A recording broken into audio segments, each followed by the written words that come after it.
আবারও যেতে চাই, ঠিক এই মুহূর্তে আলী হাসান মুজাহিদিনের ছেলে বক্তব্য রাখছেন, আমরা শুনে আসছি সেটা। মৃত্যুদণ্ডটা বহাল রাখা হলো, এটাকে আমি বলেছি যে আমাদের উপর ইনজাস্টিস করা হয়েছে।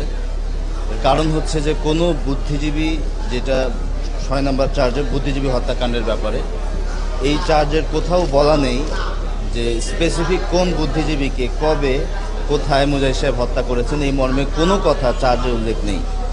এই চার্জের যিনি সাক্ষী ছিলেন তিনিও ট্রাইব্যুনালে এসে বলেন নাই যে মুজাহিদ সাহেব কোনো বুদ্ধিজীবীকে হত্যা করেছেন।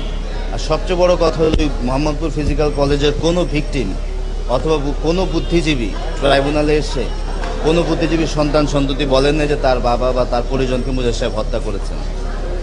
আর সর্বশেষ যেটা চার্জ 1-এ আছে, খালাস দিল সাংবাদিক সিরাজউদ্দিন হোসেনের হত্যা থেকে।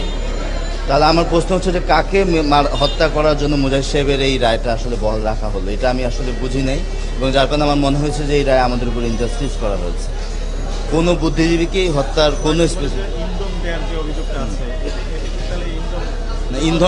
ইন্ধনটা উনি কীভাবে দিলেন এটা তো কেউ সাক্ষী এসে তো বলেনি। সেটা আপনারা যদি একটু কষ্ট করে, এটা যেহেতু পাবলিক ডকুমেন্টস, আপনারা সাক্ষীদের জবানবন্দিগুলো পড়ে দেখতে পারেন। সাক্ষী একটা বারের জন্য বলে নাই যে কোন বুদ্ধিজীবীকে মুজাহিদ সাহেব হত্যা করেছে বা কারো হত্যা করার ব্যাপারে উনি ইন্ধন দিয়েছে, প্ররোচনা দিয়েছে, কোনো শব্দই তার জবানবন্দিতে নেই। জি, আমার বাবা 1971 সালে 23 বছরের একজন ছাত্র ছিলেন।